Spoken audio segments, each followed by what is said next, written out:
जय जितिया भगवान।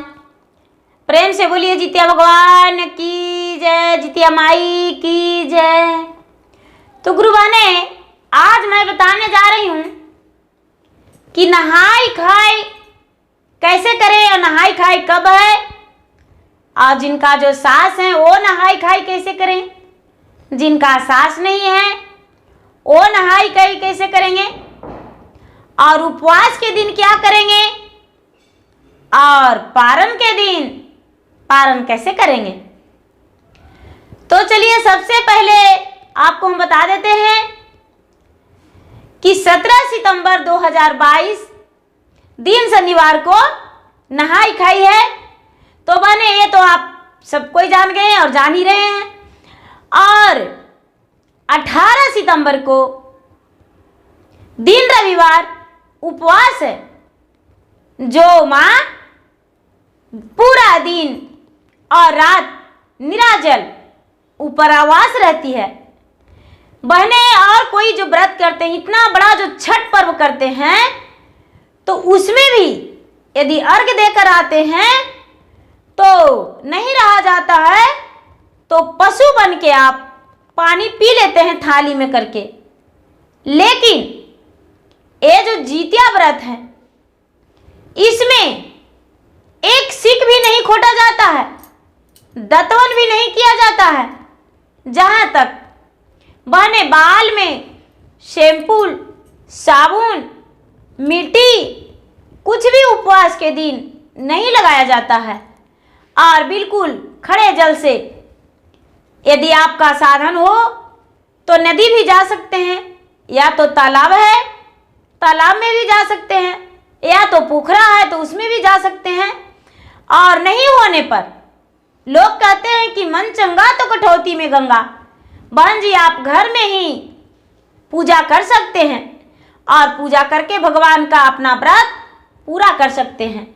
लेकिन सबसे पहले जिनका सास नहीं है वो नहाई खाई कैसे करेंगे। तो जिनका सास नहीं है वो नहाई खाई, सबसे पहले नहाई खाई से पहले यदि आपके दरवाजा पे कोई भिखारी आता है तो उसे अपने सास के नाम से सीधा दे दीजिए। सीधा में हो गया झींगी सब्जी, कंदा सब्जी, थोड़ा चने, थोड़ा दाल, चावल। ऐसे तो आटा दिया जाता है, मड़ुए का आटा दिया जाता है, या फिर मड़ुए का आटा नहीं तो गेहूं का आटा भी आप दे सकते हैं। जितिया में आप जो दान करेंगे सीधा के नाम पर, तो आटा ही दान कीजिए, चावल का कोई जरूरी नहीं। लेकिन हो सकता है कि जिनके पास ना हो तो चावल भी दान कर सकते हैं, क्योंकि वो भी तो अन्न है, तो इसलिए आप चावल भी दान कर सकते हैं। और सीधा दान करके उसके बाद आप नहाई खाई कीजिए। और नहाई खाई करके तो सबसे पहले तो बहने मड़ुआ का रोटी ही भोजन किया जाता है। सारा व्रत में गेहूं का रोटी बनाते हैं, लेकिन जितिया के दिन, नहाई खाई के दिन मड़ुआ का रोटी और कंदा का सब्जी। जिनके घर में मांसाहारी भोजन करते हैं तो मड़ुआ का रोटी और मछली बनाते हैं। उसमें भी बहन जी मुर्गा और खस्सी नहीं, मछली ही सिर्फ बनाते हैं। छोटी छोटी वाली जो मछली होती है वो मछली बनाते हैं और मछली का और भोजन करते हैं। लेकिन जिनका घर में शुद्ध शाकाहारी भोजन करते हैं, उनका घर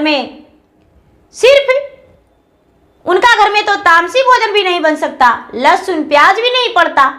क्योंकि बहने, जब मैं भी व्रत करती हूँ तो मेरा घर में भी लहसुन प्याज नहीं पड़ता, क्योंकि मैं बिल्कुल शुद्ध शाकाहारी हूँ और कभी भी मांसाहारी भोजन नहीं किए हैं और ना कोशिश करते हैं कि करें या उसके नजदीक जाए। तो बहने, जिनका सास है वो दान नहीं करेंगे, जिनका नहीं सास है वो दान करेंगे। ये आप लोग समझ जाइए और ध्यान दीजिए। ये नहीं, जो जिनका सास है वो पारण के दिन दान करेंगे। यदि कोई ब्राह्मण आता है तो ब्राह्मण को दान कर दीजिए, और नहीं तो भिखारी को दान कर दीजिए। लेकिन जिनका सास है वो नहीं, जिनका सास नहीं है वो दान करेंगे। बहने ये तो हो गया। अब बताते हैं कि आप जो सर्गी करते हैं तो सर्गी के समय आप कैसे करते हैं।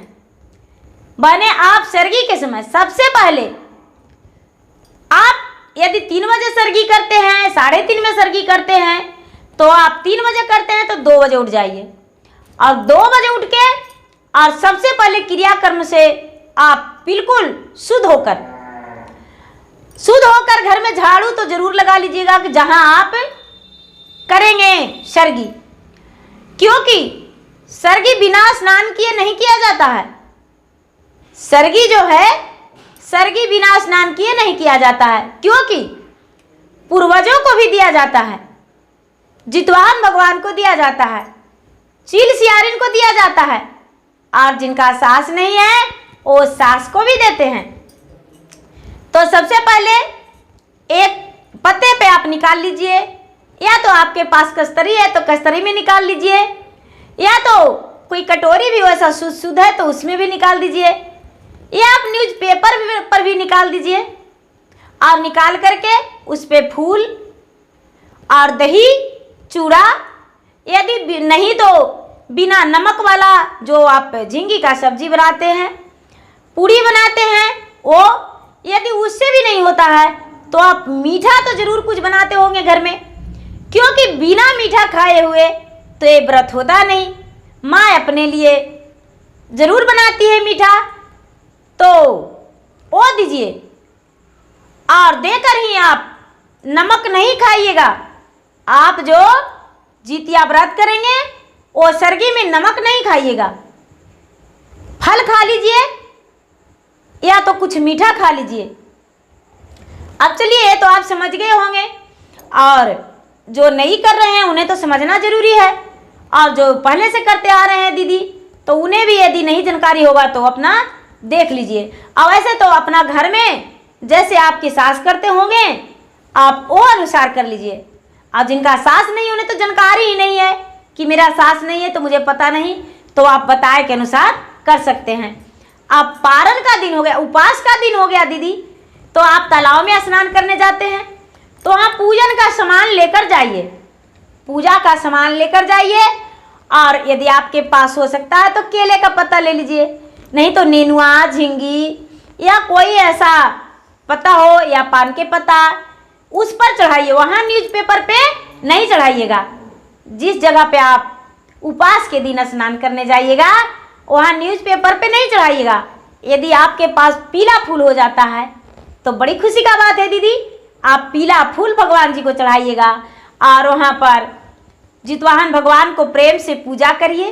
पूजा करके भगवान के सामने हाथ जोड़कर अंजलि में फूल, अक्षत, जल लेकर भगवान के सामने हाथ जोड़िए।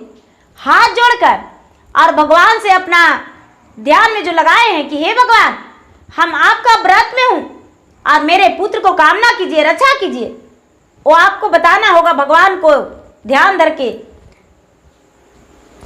और उसके बाद आप वहाँ पर कथा कहानी भी सुन सकते हैं। यदि हो सकता है कि आपके पास वहाँ पे कथा सुनने का समय नहीं है तो आप घर पे भी आकर कथा सुन सकते हैं। लेकिन दीदी नियम के अनुसार आप वहाँ पे यदि सुनते हैं तो बड़ी खुशी का बात है। वहाँ पर तो बहुत सारे बहने भी रहेंगे और सब कोई मिलकर और कथा सुनेंगे। लेकिन दीदी कथा सुनिएगा तो याद रखिएगा कि पूरा कथा सुनिएगा। जितना देरी आप कथा सुनिएगा एक दूसरे से बात नहीं कीजिएगा, चुपचाप कथा में ध्यान लगाकर प्रेम पूर्वक कथा सुन के और भगवान से क्षमा प्रार्थना करके उसके बाद ही वहाँ से उठिएगा। और पारण के दिन बहन जी आपके घर में रीति रवैया के अनुसार पारण कीजिएगा, लेकिन गाय का दूध अवश्य रखिएगा, क्योंकि बिना गाय का दूध का पारण नहीं होता है। यदि गाय का दूध जो नहीं पीते हैं वो गुड़ का शरबत थोड़ा सा बनाकर और आप पारण कर सकते हैं। क्योंकि जो जिनका हम जानते हैं कि बहुत सारे ऐसा दीदी हैं जो दूध नहीं पीते हैं, तो थोड़ा सा गुड़ का शरबत बना के और पारण कर लीजिए। उसके बाद दीदी जब भी खाइए तो उस दिन बासी भोजन नहीं, गरम भोजन खाइए और आपके घर में अगर जो रीति रवैया होगा वही अनुसार अपना व्रत खोलिए। लेकिन मड़ुआ का लिट्टी जय संतान है उतना जरूर खाना चाहिए।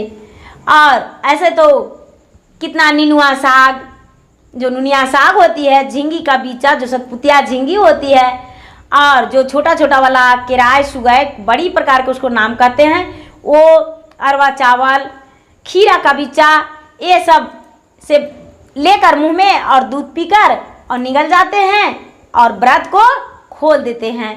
उसके बाद कोई प्रकार के मड़ुआ के लिट्टी चावल सब भोजन कर सकते हैं। और लेकिन बहना उस दिन दाल दलघोटी से घोरा नहीं जाता है, कढ़ी बनाइए। उस दिन दाल जो है दाल नहीं बनता है। व्रत जिस दिन आप खोलते हैं, पारण करते हैं, तो पारण के दिन आप दलघोटी से दाल घोर कर नहीं बनाइएगा, कढ़ी बनाइएगा। तो चलिए गुरु भाई बहना, आप मेरा वीडियो देखकर और कमेंट बॉक्स में ज़रूर लिखिएगा। धन्यवाद।